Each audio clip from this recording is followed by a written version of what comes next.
오늘 우리에게 주시는 하나님의 말씀입니다.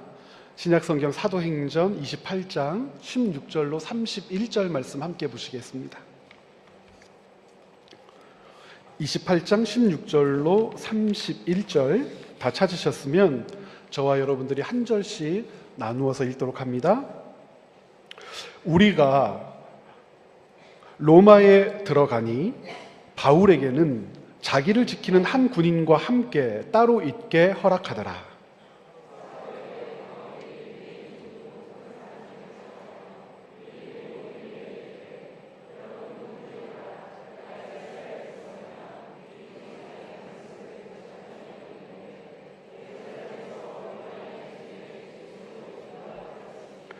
로마인은 나를 신문하여 죽일 죄목이 없으므로 석방하려 하였으나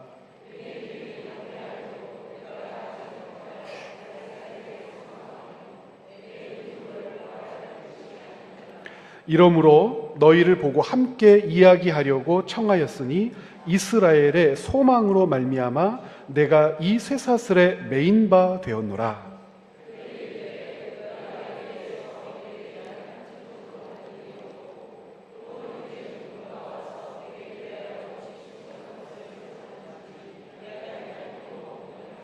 이에 우리가 너의 사상이 어떠한가 듣고자 하니 이 파에 대하여는 어디서든지 반대를 받는 줄 알기 때문이라 하더라.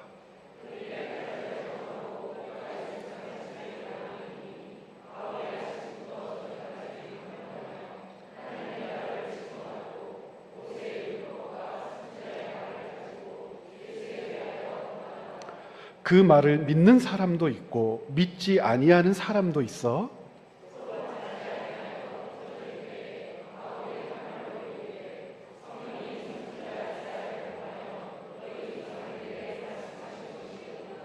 일러스되 이 백성에게 가서 말하기를 너희가 듣기는 들어도 도무지 깨닫지 못하며 보기는 보아도 도무지 알지 못하는도다.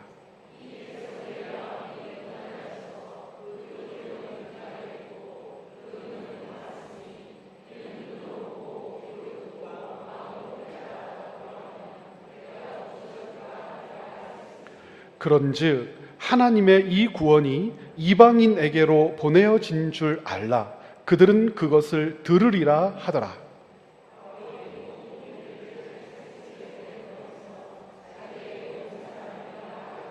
함께 읽겠습니다. 하나님의 나라를 전파하며 주 예수 그리스도에 관한 모든 것을 담대하게 거침없이 가르치더라. 아멘. 우리 드려진 예물 위해서 함께 기도하시겠습니다. 살아계신 아버지 하나님, 돈을 주님 앞에 드려 우리의 삶을 무릎 꿇려 하나님의 백성임을 고백하게 해주셔서 감사합니다. 여기에 모여있는 우리 모두는 주님께서 보실 때 부자도 없고 가난한 자도 없고 주님께서 보실 때에 높은 자도 없고 낮은 자도 없는 줄 믿습니다. 그저 주님께서 보실 때에 사랑하는 아들이며 딸이며 당신의 독생자를 주어 구원해내신 당신의 백성들인 줄 믿습니다. 세상의 어떤 가치도, 어떤 보물도, 어떤 돈도, 어떤 건강함도, 어떤 권력도 우리가 하나님의 자녀 되었다는 사실보다 귀한 것이 있을 수 없고, 높은 것이 있을 수 없고, 아름다운 것이 있을 수 없는 줄 깨닫습니다. 그 사실을 아는 자만이 하나님께 예물을 드려 주님을 사랑한다 고백할 수 있는 줄 믿습니다. 살아계신 하나님, 우리가 얻은 지위, 우리가 갖고 있는 그 놀랍고 아름다운 지위가 무엇인지 하나님의 백성들로 잠시도 잊지 않게 하여 주시옵소서. 돈으로 살 수 있는 것 아니요, 사람이 가진 권세로 이룰 수 있는 것이 아님을 입술로만 고백하지 말고 삶으로도 고백하게 하여 주시옵소서. 살아계신 하나님, 세상의 돈, 명예, 권력 따위에게 마음을 빼앗겨 하나님께로부터 멀어지는 어리석은 인생들 되지 않게 하여 주시옵소서. 헌금 봉투에 감사의 제목을 적어 올려드릴 때마다 11조를 구분하여 주님께 올려드릴 때마다, 때로는 주정 헌금으로, 때로는 선교 헌금으로 하나님 앞에 명목의 헌금들로 올려드릴 때마다 우리는 돈의 마음을 빼앗긴 것이 아니요 하나님께 속한 자임이 고백되어지고, 주님이 우리와 우리의 삶과 우리의 모든 것을 책임지시는 우리의 주권자라고 하는 사실을 잊지 않게 하여 주시옵소서. 그러므로 말미암아 눈으로도 목격하게 하여 주옵소서. 하나님이 하셨구나, 하나님이 나를 위하여 일하고 계시는구나, 하나님이 아니시면 어찌 내가 살까? 이 귀하고 복된 고백이 날마다 우리의 입술로 삶으로 드러나게 하여 주시고, 그 고백으로 인하여 하나님의 나라가 견고히 서가고 전파되는 큰 능력이 우리에게 있게 하여 주시옵소서. 오늘도 주님의 말씀 사도행전의 마지막 단락을 읽었습니다. 사도행전 말씀을 읽게 해주셔서 감사합니다. 그 옛날 처음 세우셨던 그 교회처럼 채움과 비움의 교회가 아버지 하나님께서 맡겨주신 거룩한 직분을 귀하고 복되게 품어 감당케 하여 주옵소서. 감사드리오며 우리 주 예수님의 이름으로 간절히 기도드리옵나이다. 아멘. 사랑하는 여러분, 사도행전 말씀을 2달 동안 함께 읽었습니다. 여러분, 말씀이 잘 정돈되고 여러분 마음속에 잘 남아 있습니까? 이제 내일부터는 우리가 예레미야 26장부터의 말씀을, 후반부의 말씀을 새롭게 시작하게 될 것인데, 하나님께서 또 우리에게 은혜 주실 줄 믿습니다. 사도행전 말씀, 오늘 우리가 읽은 본문은 사도행전의 마지막이죠. 사도행전을 기록한 저자를 우리는 잘 알고 있어요. 누구였죠? 누가라고 하는 사람이었습니다. 누가가 지은 2권의 성경책을 꼽는다면 누가복음과 사도행전이죠. 원래는 하나의 책으로 묶어서 읽어야 하지만 이렇게 나누어서 읽는 것이 유익하기 때문에 누가복음은 복음서로, 사도행전은 역사서로 나누어서 읽습니다. 그런데 한 권의 책이죠. 그래서 누가복음과 사도행전을 대할 때마다 어떤 것을 놓쳐서는 안 되냐면, 이 전체 책의 서론, 이 전체 책의 결론이 무엇인지를 늘 생각하면서 읽으셔야 됩니다. 우리가 지난 주일날 누가복음과 사도행전을 어떻게 불렀죠? 누가행전이라고 불렀어요. 그러면서 이 누가행전의 서론으로 누가복음의 1장 1절부터 4절까지의 말씀을 읽었죠. 이 누가복음 1장 1절부터의 이 말씀은 누가복음만의 서론이 아니라 누가행전 전체의 서론이라고 했습니다. 다시 한번 우리가 서론이 무엇인지, 누가가 왜 이 복음서와 역사서를 기록했는지 확인해 보도록 하죠. 누가복음 1장 1절 함께 읽겠습니다. 우리 중에 이루어진 사실에 대하여 처음부터 목격자와 말씀에 일꾼된 자들이 전하여 준 그대로 내력을 저술하려고 부수들 사람이 많은지라. 그 모든 일을 근원부터 자세히 미루어 살핀 나도 데오빌로 각하에게 차례대로 써보내는 것이 좋은 줄 알았노니, 자 함께 읽습니다. 이는 각하가 알고 있는 바를 더 확실하게 하려 함이라. 1장 1절부터 4절을 둘로 정리를 했었죠. 하나는 무엇이었습니까? 되어진 일. 두 번째는요, 되어질 일. 이것을 하나의 키워드로 묶어서 이해했어요. 사실이라는 키워드입니다. 어떤 사실을 앞으로 확인하게 될 거냐면, 되어진 일이 있다. 하나님께서 약속하셨는데 약속하신 대로 된 일이 있다. 그것을 누가는 사실이라고 불렀고요. 두 번째는 되어질 일이 있다. 하나님께서 약속하신 일 중에 아직 완성되지 않은 것이 있는데 그 되어질 일이 이것이다. 이 둘을 가르치기 위해서 누가복음과 사도행전을 기록했단 말입니다. 그러면 생각을 해야죠. 되어진 일은 무엇입니까? 그 사실은 무엇입니까? 하나님이 약속하셨는데 약속한 대로 성취된 일, 완성된 일은 무엇입니까? 우리에게 예수 그리스도를 주셔서 구원을 이루신 일이죠. 예수 사건, 그것이 곧 하나님께서 우리에게 약속한 사실, 되어진 일입니다.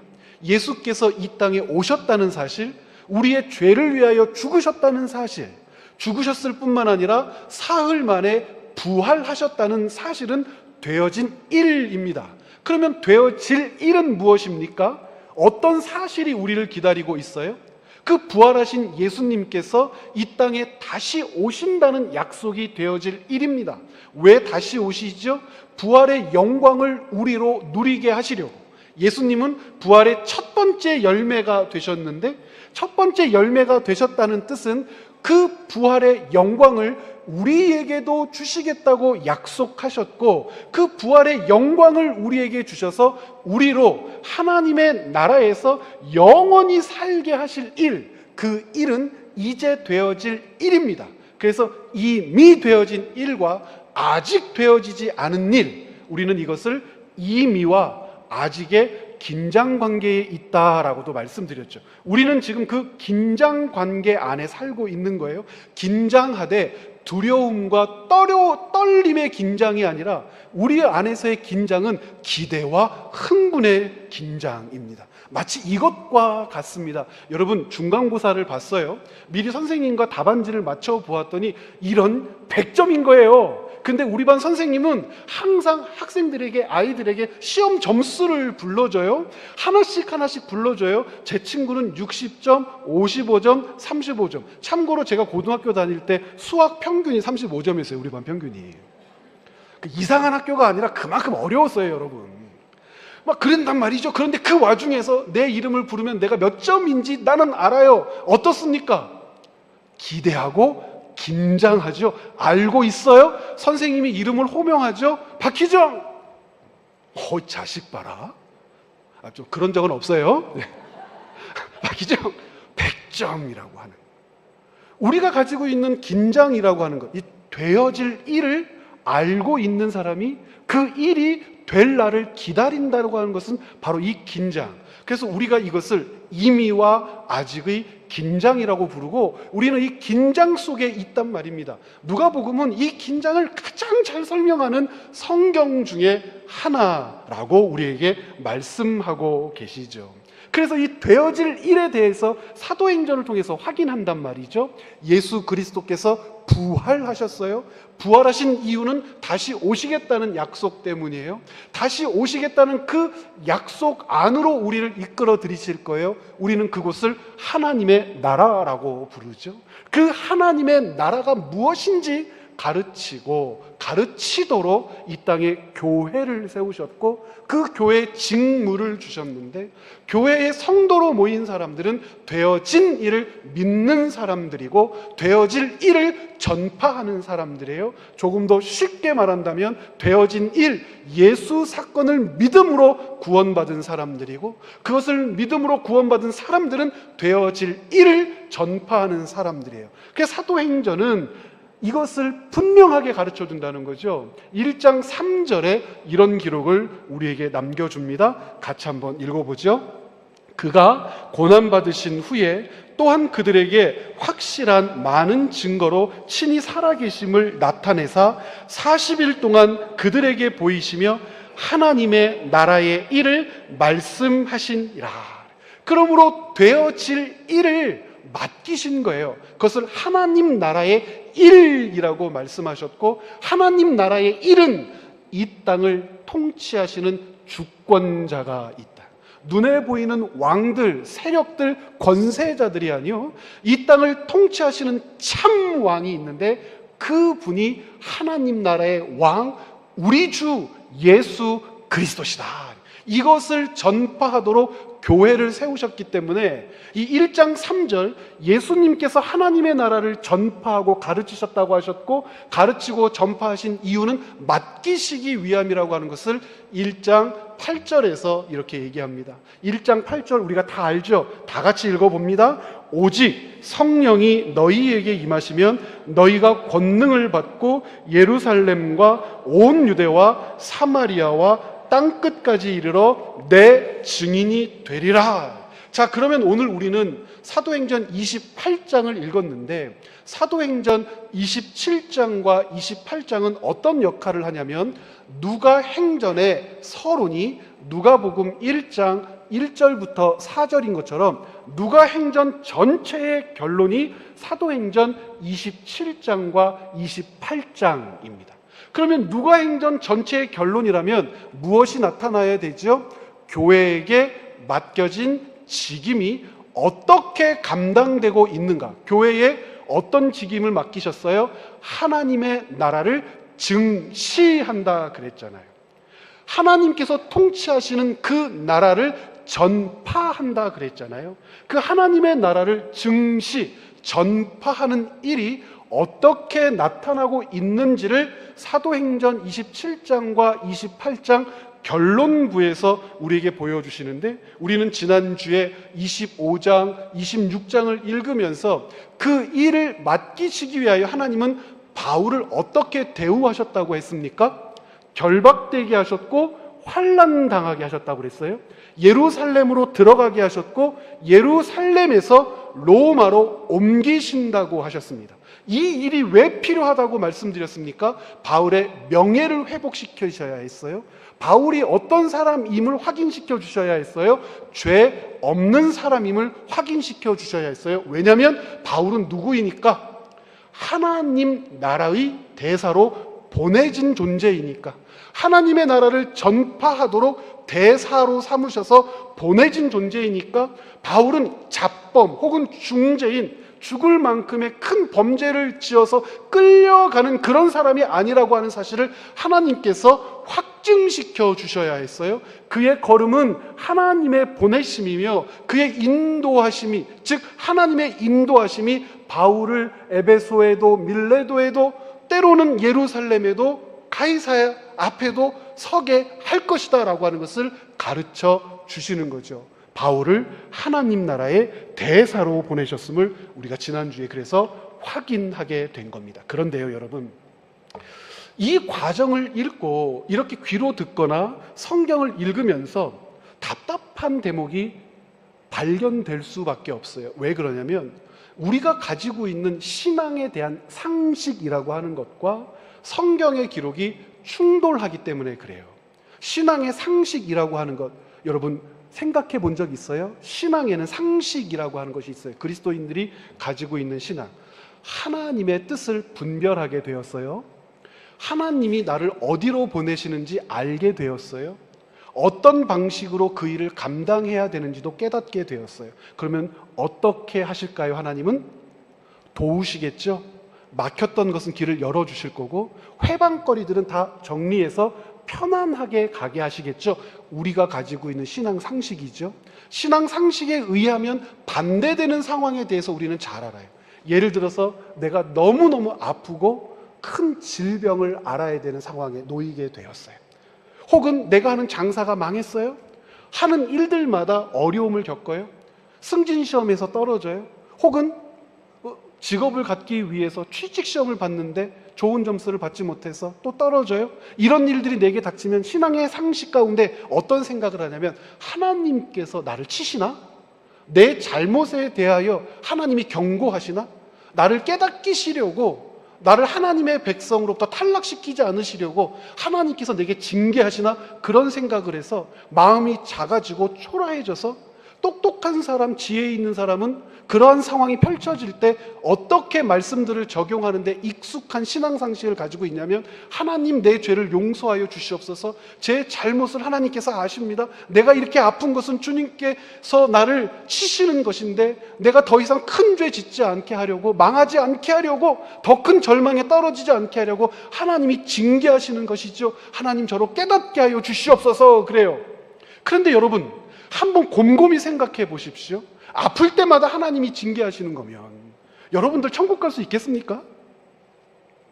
하나님께서 우리가 병에 걸릴 때마다 하나님의 징계요, 우리가 어떤 일을 도모하다가 잘 안 되면 하나님의 치심이요, 하나님께서 화가 나셔가지고 막 흔들어서 그 일들이 이루어지지 못하도록 방해하는 것이요, 하나님께서 우리를 그렇게 대우하실까요? 그런데 그렇게 대우하신다고 자꾸 믿어요. 우리가 가지고 있는 신앙 상식이 그래요. 그래서 이런 결론을 가지고 있죠. 우리에 있는 문제가 해결되고 어려움이 해소되면 하나님이 나를 도우신 것이요, 우리에게 문제가 발생하고 질병이 생기고 아프고 고통스러운 상황이 펼쳐지면 하나님께서 나를 깨닫게 하시려고 나를 치셨다, 징계하셨다. 그러므로 살려면 어떻게 해야 되느냐? 두 손 높이 들고 주여 용서하여 주시옵소서 하고 기도해야 된다, 이렇게 생각한단 말이죠. 그런데 사도행전을 읽어보면 아니더라는 거예요. 바울의 글들을 읽어보면 아니더라는 거예요. 하나님이 도우셨어요? 하나님이 함께 하셨어요? 그러면 바울의 결론이라고 하는 것은 꽃길을 걸어야 되는데, 상식적으로 아시는 것처럼 바울이 목 잘려 죽임을 당해요. 예수 그리스도의 은혜 안에 사도직을 지켰던 유다를 제외한 11명이 모두 순교했다고 기록되어 있어요. 바울과 함께 베드로는 거꾸로 십자가에 달려서 화형당해 죽었어요. 왜 이러한 글들 앞에 섰을 때에는 우리의 삶을 그와 같은 하나님의 말씀으로 적용해내지 못하냐고요. 그래서 오늘 이 말씀을 읽는 동안에 여러분 기억하셔야 됩니다. 어떤 기억으로 성경을 되짚어 우리의 삶을 살피셔야 되냐면, 내가 함부로 나를 저주하거나 나를 몰아세우거나 하찮은 존재로 여기거나 그저 하나님께서 나를 징계하신 것 아닌가라고 하는 기억으로부터 새롭게 되셔서 하나님이 우리를 다스려 가시는 뜻이 무엇인지를 분별해 내시기를 부탁드립니다. 이렇게 말씀드릴 수 있어요. 바울에게 닥친 것이 무엇입니까? 파선이죠. 폭풍우를 만나요. 죽을 뻔해요. 그가 뱀에도 물려요. 이렇게 생각할 수 있는 거죠. 아, 죄인은 그렇게 죽는다고 하더라. 우리에게 그런 습관이 굉장히 많아서 누가 아프기라도 하면, 누가 질병에 앓기라도 하면, 누구의 사업이 망하기라도 하면 못된 그리스도인들은 뒤에서 수군덕거려요. 그가 그런 말을 해서, 그런 행동을 해서, 그런 잘못을 해서 하나님께서 징계하신 것 아니야? 남들이 그런 수군대는 말을 하기 전에 스스로도 그렇게 생각해요. 내가 그래서 지금 어려운 것 아니야? 여러분, 하나님이 우리에게 교훈 주시고 우리의 삶을 다잡기 위해서 징계하실 때 있지요. 그런데 하나님은, 하나님께서 우리의 삶 가운데 깊이 개입하셔서 일하실 때 하나님의 백성됨을 드러내기 위한 방법으로 일하실 때가 더 많잖아요. 자, 그것이 도대체 무엇인지, 어떤 차이가 있는지 오늘 말씀을 통해서 확인해 보시자고요. 자, 바울은 하나님의 인도함을 받은 것 맞죠? 그렇죠, 여러분? 예, 바울은 하나님의 인도함을 받았어요. 바울이 각오하잖아요. 다짐합니다. 무엇을 각오하고 다짐하죠? 예루살렘으로 갈 거야. 그리고 로마로 갈 거야. 사도행전 19장 21절 보면은 이렇게 얘기합니다. 아가야를 거쳐서 예루살렘에 가기로 작정하여 이르되 내가 거기 갔다가 후에 로마도 보아야 하리라. 이거 잘못 읽으면 바울의 다짐, 바울 개인의 판단과 작정처럼 보여요. 그런데 바울의 여정을 꼼꼼하게 살펴보면 이런 작정과 다짐은 임의로 내린 결론이 아니고, 결정이 아니고, 언제, 매 순간마다 하나님의 인도하심이 있었다는 것을 확인해요. 예를 든다면 사도행전 16장 9절부터 10절. 16장에 보면은 어떤 일이 있어요? 아시아에 있었던 바울이 마케도냐, 유럽으로 넘어가서 복음을 전파하게 되는데, 왜 그렇게 할 수 있었죠? 밤에 환상을 보는 거예요. 마케도냐 사람 한 사람이 나타나서 바울더러 뭐라고 그래요? 9절에 와서 우리를 도우라 그래요. 그 꿈을 꾸었던 바울이 즉시 깨달아요. 이것은 개꿈이 아니요, 누가 내게 깨달게 하신 거예요? 하나님께서 내게 깨닫게 하신 거다. 그래서 10절에 보면 이렇게 되어 있어요. 바울이 그 환상을 보았을 때 우리가 곧 마게도냐로 떠나기를 힘쓰니, 왜요? 이는 하나님이 저 사람들에게 복음을 전하라고 우리를 부르신 줄로 인정하기 때문에. 그러니까 마케도냐로 이동할 때에도, 움직일 때에도 하나님의 부르심을 전제로 그가 행로를 결정하더라는 거예요. 여기만 있습니까? 아니잖아요. 바울의 로마행을 여러 번 이렇게 설명해요. 23장 11절 같이 한번 읽어보겠습니다. 함께 읽어요. 그날 밤에 주께서 바울 곁에 서서 이르시되 담대하라, 네가 예루살렘에서 나의 일을 증언한 것 같이 로마에서도 증언하여야 하리라 하시니라.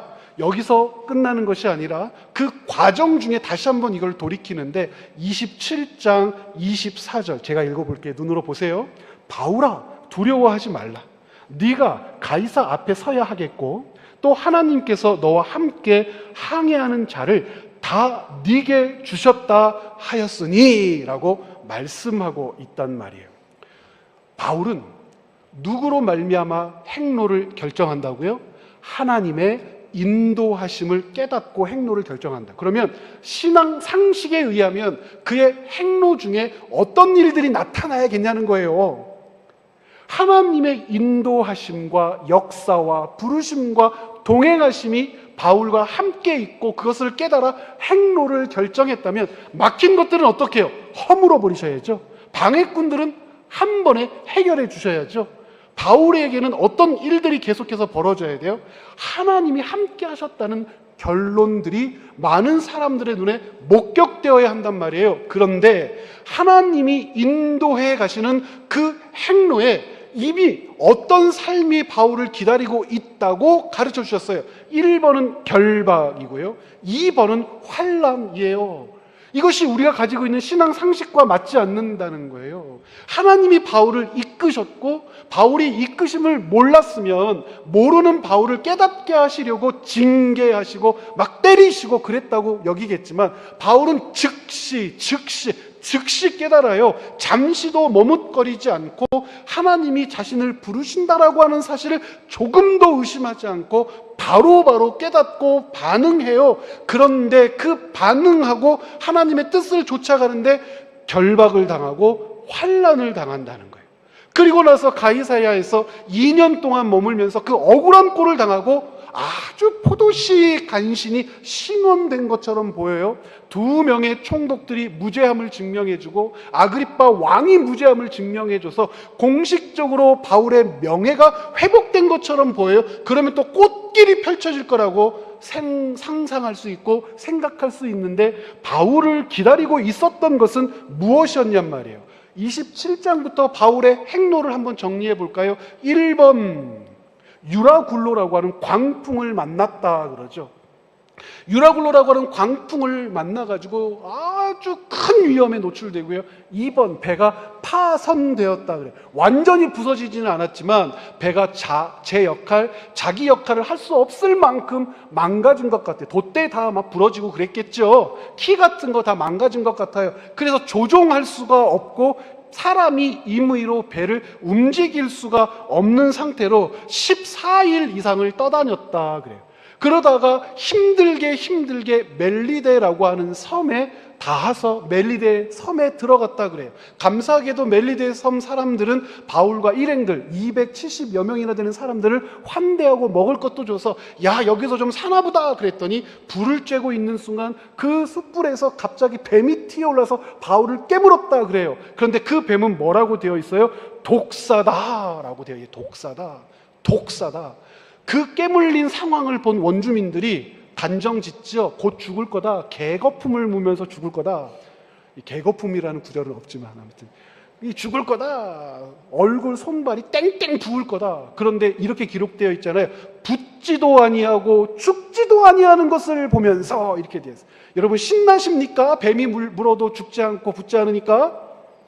하나님이 인도해 가시는 행보가 뭐 이러냔 말이에요. 하나님이 인도해 가시는데 바울이 왜 이런 상황 가운데 반복해서 놓이냔 말이에요. 그러면 여기에 우리가 가지고 있는 문학적인 기질을 접목해서 본문을 읽을 필요가 있어요. 문학적인 기질이라고 하는 것은 뭐냐면 고대 문서와 성경은 뗄래야 뗄 수 없는 관계를 가지고 있죠. 고대의 글들을 읽어보면은 바다에 대한 사람들의 심상이 어떤지 나타낸 소설도 있고 에세이도 있고 시도 있고 굉장히 많습니다. 예를 들면 그 호모가 지은 일리아드나 오디세이, 그 중에서도 오디세이 편 같은 거 보면 바다와 관련된 이야기들이 참 많이 등장하는데 바다는 어떤 일을 감당하는 공간이냐면 죄인들을 벌하는 공간이라고 되어 있어요. 무슨 뜻이냐면 육지에서 죄를 졌는데 이 죄인이 힘이 너무 세거나 강력해서 징계할 수가 없는 거예요. 그럴 때 바다의 포세이돈이나 이 신들이 그 죄인을 그냥 내버려 두지 않고 배를 타고 항해할 때에 폭풍을 일으켜서 배를 깨버린다. 그리고 모두 죽여버린다. 이렇게 되어 있어요. 이것이 어떤 소설이나 상상 속에만 남아 있었던 얘기가 아니라 이 당시 사람들은 늘 그렇게 생각했어요. 근데 어떤 일도 있을 수 있어요. 배를 깨고 파손하고 부서져서 다 죽였는데 다른 사람은 다 죽었는데 누구만 안 죽을 가능성이 커요. 영화 보면.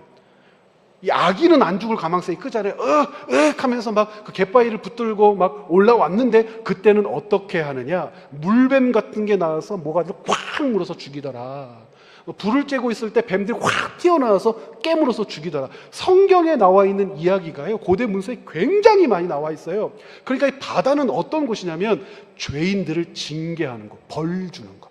사람이 힘으로 제어할 수 없는 악인들을 벌 주어서 선을 드러내는 그런 힘을 가진 곳, 이렇게 알고 있었어요.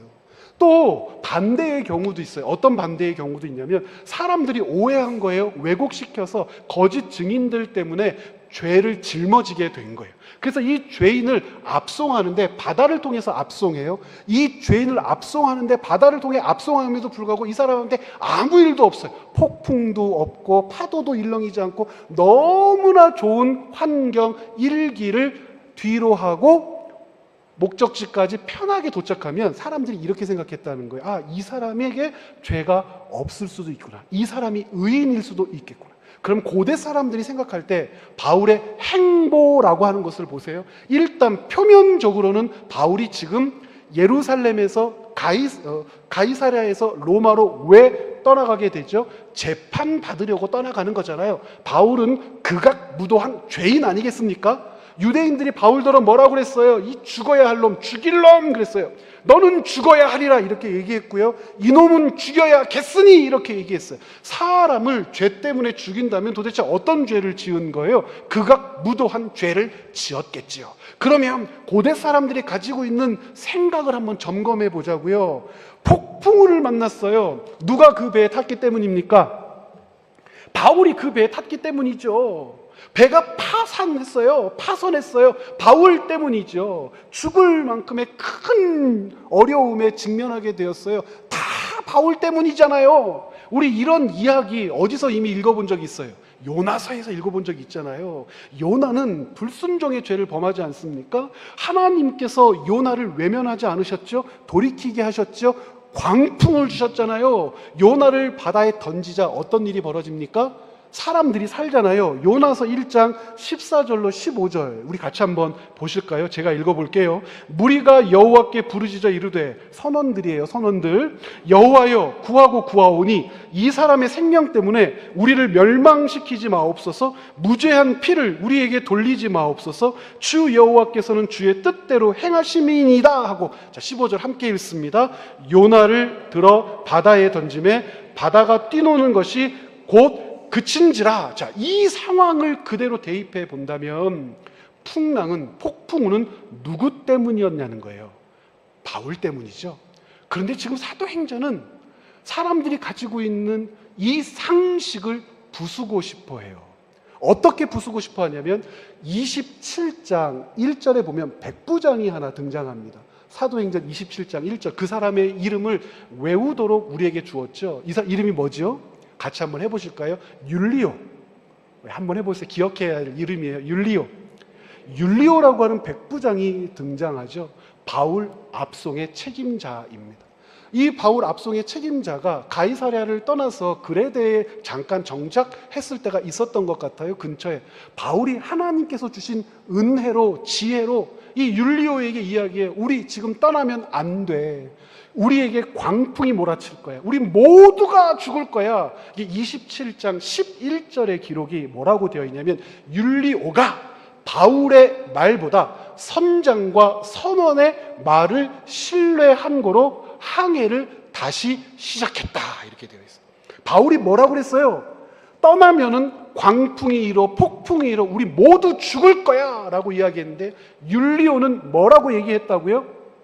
바울의 말을 신뢰하지 않고 선장과 선원의 말을 신뢰했다. 그래서 27장 43절에 보면 그렇게 가까스로 생명을 보존하잖아요. 그리고 멜리데 섬이 보이자 막 함께 있었던 죄수들 혹은 함께 했던 사람들 276명 중에 수십 명이 바다로 막 뛰어들려고 그래요. 살고 싶으니까. 그때 로마 군인들이 이 율리오에게 뭐라고 그래요? 이 사람들 배에서 내리지 못하게 해야 합니다. 내렸다가 다 도망가 버리면 나중에 우리 책임져야 되니까 배에서 싹 죽여버립시다. 그때 율리오가 어떤 결정을 내리냐면 거기에 46절에 이렇게 되어 있어요. 뭐라고 얘기하냐면 바울을 살리고자 하여, 바울을 해치지 않고 보호하고자 하여 다른 사람들도 배에서 뛰어내리도록 허락했다, 이렇게 되어 있습니다. 이 말씀을 보면 결국 이 과정을 통해서 사람들도 그렇고 율리오도 그렇고 배에 탄 죄인들도 그렇고 군인들도 그렇고 나중에 이 이야기를 들은 사람들도 그렇고 무엇을 확인하게 됩니까? 바울은 무엇의 원인이 아니에요? 폭풍의 원인이 아니에요. 죽을 뻔한 상황의 원인이 아니에요. 바울 때문에 사람들이 폭풍을 맞아 죽게 되었다거나 바울 때문에 사람들에게 어려움이 닥쳤다고 절대 이야기할 수 없어요. 왜냐하면 바울은 죄인이 아니라 의인이니까. 이 과정을 통하여 다시 한번 확인해 주고 싶은 거예요. 뭘 확인해 주고 싶었냐면 바울은 죄인이 아니야. 만약 바울이 죄인이라면 그 사람들이 가지고 있는 이 문화적 상식대로 바울은 바다에 수장돼 죽었어야 했어요. 그러면 껄껄 혀를 차면서 유대인들도 그렇게 얘기했겠죠. 그가 죄인인 거로 바다에서 죽었다. 그런데 바울은 죽음의 원인이 아니요, 폭풍의 원인이 아니요, 지금 본문에서 누구라고 우리에게 가르쳐주고 있어요? 구원의 원인이라고 가르쳐주고 있어요. 생명의 원인이라고 가르쳐주고 있습니다. 누가복음 23장 47장에 보면 누가 행전 그랬잖아요. 누가복음 23장에도 백부장 하나가 등장해요. 백부장 하나가 이 본문 47절에 왜 등장하냐면 요 단락에서 예수님께서 죽으세요. 온 세상이 암흑으로 휩쓸려 있고 깜깜하고 성전의 휘장은 위에서부터 아래로 쫙 찢어질 때에 예수께서는 십자가에서 숨을 거두셨다. 그 말씀 바로 다음 절이 47절인데 백부장이 예수님을 바라보며 이렇게 얘기합니다. 이 사람은 참으로 하나님의 아들이었구나 하고 깨닫습니다. 지금 사도행전에도 백부장 율리오가 등장해요. 율리오가 바울을 살리고자 해요. 그리고 바울 말 듣지 않은 것을 후회해요. 율리오가 깨달아요. 모든 폭풍의 원인은 바울이 죄인이기 때문이 아니라는 것을 깨달아요. 바울 때문에 우리가 살게 되었다는 것을 깨닫고 바울로 말미암아 얻은 위로와 격려가 생명에 대한 소망의 끈을 놓지 않게 하는 이유이며 원인되었다라고 하는 것을 깨닫더란 말입니다. 그러면 이 과정을 우리들의 삶에 대입해 보자는 거예요. 사랑하는 여러분, 하나님께서 사랑하시는 여러분, 우리의 무지함과 지혜 없음과 불순종 때문에 징계하시는 일이 있어요. 그래요. 하나님이 징계하셔서 우리가 고통스러울 수 있고 고단할 수 있고 아플 수도 있어요. 그런데 다른 한 측면을 이제는 바라봐야 돼요. 징계하시는 것도 아니요, 화내시는 것도 아닌데 고단할 수 있어요. 아플 수도 있어요. 더딜 수도 있어요. 어려울 수도 있어요. 왜요? 바울이 우리에게 그 사실을 가르쳐 주더라는 거예요. 바울이 이 사람들과 함께 동행했던 여정, 폭풍우의 여정은 바울 때문이 아니라는 거예요. 바울은 그들과 함께 있으므로 그들을 위로하고 격려하는 사람이었어요. 바울은 죽음의 원인이 아니라, 징계의 원인이 아니라 생명의 원인, 구원의 원인이 되어야 했기 때문에 그들과 함께 있었다는 거예요. 이것이 바로 이 땅에서 그리스도인들에게 주어진 소임이라고 하는 거예요. 많은 경우 우리가 겪게 되는 어려움은 우리 죄의 결과로 하나님이 징계하시는 것이 아닐 겁니다. 저는 확신해요. 우리가 살아내야 될 고난의 여정이라고 하는 것은, 우리가 짊어져야 할 고단한 삶이라고 하는 것은 하나님이 우리 죄에 대하여 화를 내신다거나 우리가 하나님의 말을 그 말귀를 못 알아들어서 하나님께서 우리를 깨닫게 하시려고 손으로 치시는 그런 것들이 아니라 그 자리에 있어야 할 그 과정을 통과해야 돼. 그것을 맡겨야 될 분명한 이유가 있기 때문에 우리로 하여금 살게 하신 삶의 여정이라고 하는 겁니다. 삶의 여정의 고단함이라고 하는 것은, 특별히 그리스도인들이 살아내는 삶의 고단함이라고 하는 것은 반드시 생명이라는 것이 있어요. 위로라는 것이 있어요. 소망이라고 하는 것이 있어요. 우리로 하여금 그 빛을 드러내게 하기 위하여 그 열매를 얻어 따 사람들로 누리며 나눠 먹게 하기 위하여 우리를 그 자리에 세우셨다고 믿어도 괜찮단 말입니다. 하나님의 인도함, 기도하고 이 일을 결정했는데 왜 마음먹은 대로 풀리지 않을까? 마음먹은 대로 풀리지 않는 그 삶을 살아야 할 이유가 있는 거예요. 징계 아니에요. 외면 아니에요. 모른 척 하시거나 어디 이놈 한번 당해봐라, 그런 것 아니에요. 기도하고 결정했는데 왜 이게 안 됐을까? 실망 주시게, 실망 가운데 떨어져 낙심하게 하시는 것이 목적으로 우리에게 주어진 것 아니에요. 왜 안 되었을까? 왜 잘 안 될까? 왜 나아지지 않을까의 방점이 있는 것이 아니라 왜 나로 그 여정, 과정을 살게 하실까라고 질문을 바꿔 물어봐야 돼요. 나는 하나님을 사랑하고 기도하고 결정했고 하나님이 나와 함께 하신다는 것을 확신하는데 왜 이 과정을 살게 하시는 걸까? 기대하는 것은 하나님이 나와 함께 하시기 때문에 순탄하기를 원하고, 하나님이 나와 동행하시기 때문에 편안하기를 원하고, 하나님이 응답 주셨기 때문에 즉시 결과로 나타나 열매 맺기를 원하는데, 열매는 고사하고 썩은 고목을 만나게 하신다니 왜 나로 기도하여 이러한 응답을 살게 하실까? 사람이 보일 거예요. 여러분의 역할이 보일 거예요. 사람이 보이고 역할이 보일 거예요. 하나님께서 우리를 하나님 나라의 대사로 삼아 보내셨다는 뜻은 여기에 있습니다. 그리스도인들은요, 하나님의 백성들은요, 하나님께서 목적을 가지고 당신의 뜻을 나를 통하여 이루신다는 것을 믿는 사람들이에요. 그런데 이 믿음이 고단한 삶 때문에 없어질 수 있습니까? 맘먹은 대로 되지 않는 상황 때문에 취소될 수 있습니까? 되어질 일이라고 하는 것을 증시하는 공동체를 교회라고 했고, 되어질 일을 전파케 하기 위하여 우리를 하나님의 백성으로 먼저 부르셨다고 했어요. 되어진 일을 보십시오. 되어진 일이라고 부르며 감격하는 순간순간에는 죽음, 헌신, 고난, 아픔, 찢김, 버려짐, 침뱉음, 매맞음이 있었어요. 그러나 우리는 그 사실을 보고 하나님의 되어진 일이라고 말하죠. 그러면 반대로 역으로 무엇을 생각할 수 있어요?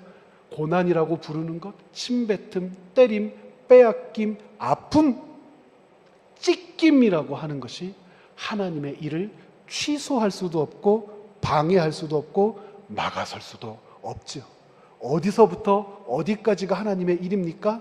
결론을 보고 결과를 보며 예수 그리스도의 재림을 목격하는 것만이 하나님의 일입니까? 아니요.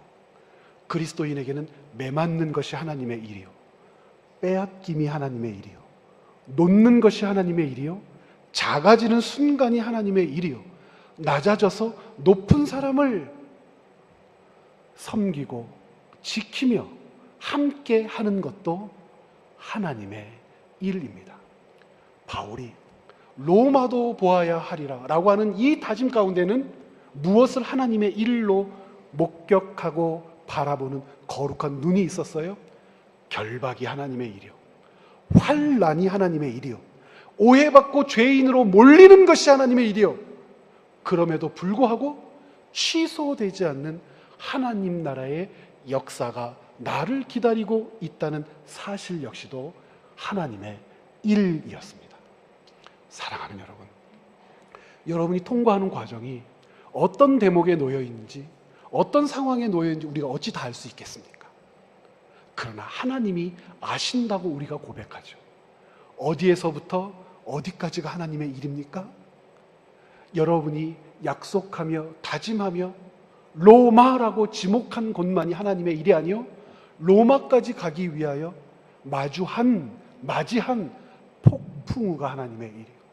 배의 파선 가운데 놓여 있는 것이 하나님의 일이에요. 파선당한 사람들을 위로하고 격려하며 주께서 너희를 해하지 않으시리라 약속하셨다고 말하는 것이 하나님의 일이요, 위로받고 격려받아야 할 자가 위로하고 격려하며 고단한 삶을 사는 것도 하나님의 일임을 여러분 믿으시기를 부탁드립니다. 그렇게 해서 바울이 로마로 들어가죠. 로마에서 있었던 일을 보면 참 재미있어요. 어떤 기록이 있습니까? 사도행전 28장 21절로 22절, 오늘 우리가 읽은 본문인데 21절 말씀 한 절 같이 한번 읽어볼까요? 그들이 이르되 우리가 유대에서 네게 대한 편지도 받은 일이 없고 또 형제 중 누가 와서 내게 대하여 좋지 못한 것을 전하든지 이야기한 일도 없느니라. 여러분 놀랍죠? 유대의 종교 지도자들이 바울에게 어떤 일 할 수 있을 것 같았어요? 당장이라도 쳐 죽일 수 있을 것 같았잖아요. 제가 그랬잖아요, 조금 전에. 바울에게 이 죽일 놈아 그랬어요. 너는 죽어야 하리니. 그리고 자기들끼리 의논할 때 저놈은 죽여야 하리니. 그리고 총독이나 왕 앞에 바울을 내몰면서 이놈은 죽여야 하리니 그랬어요. 이 죽일 놈아 그랬단 말이에요. 뭔가 엄청난 대단한 일로 바울을 죽일 것처럼 달라들었는데 서슬퍼렇게 양날의 검을 가지고 바울의 목이라도 칠 줄 알았는데요, 막상 로마에 도착했더니 로마에 있었던 유대인의 높은 사람들, 표현이 이렇게 되어 있죠. 권력 가진 사람들이 뭐라고 그래요? 너로 인하여 예루살렘에서 편지 받은 일도 없고 너에 대하여 이놈은 죽일 놈이라고 뭐한 놈도 없어요. 전달해 준 놈도 없다. 우리가 너에 대해서 아는 것은 로마에 바울이 방문하기 전에 교회가 설립됐죠. 로마서를 보면 이미 교회가 설립되었고 예수의 도를 중심으로 모인 자들이 있는데 이것이 위험한 것처럼 보여서 우리가 너를 직접 보고 얘기 좀 듣고 싶다. 이 본문을 읽어보면 참으로 우습잖아요. 세상의 어떤 세력이 바울을 해치려고 했다 하더라도 아무것도 아니라는 것 발견할 수 있고요. 더 중요한 것, 하나님을 잘 알고 자기들이 하나님의 뜻을 드러내고 하나님의 율법을 가지고 있고 혈통적으로 하나님 나라의 백성이며 우리는 하나님 나라 백성의 흔적 할례도 행했다라고 하는 놈들을 통해서 하나님은 어떤 일도 하지 않으셨다는 거예요. 그들이 죄인이라고 지목하고 죽여야 한다고 지목했던 바울이 오히려 로마의 하나님 나라의 대표 대사가 되어 어떤 일들을 하느냐, 사도행전 28장 23절 제가 읽어보겠습니다. 그들이 날짜를 정하고, 여기서 그들은 그 높은 유명한 유대인들이에요. 그가 유숙하는 집에 많이 오니 바울이 아침부터 저녁까지 강론하여 하나님의 나라를 증언하고 모세의 율법과 선지자의 말을 가지고 예수에 대하여 권하더라.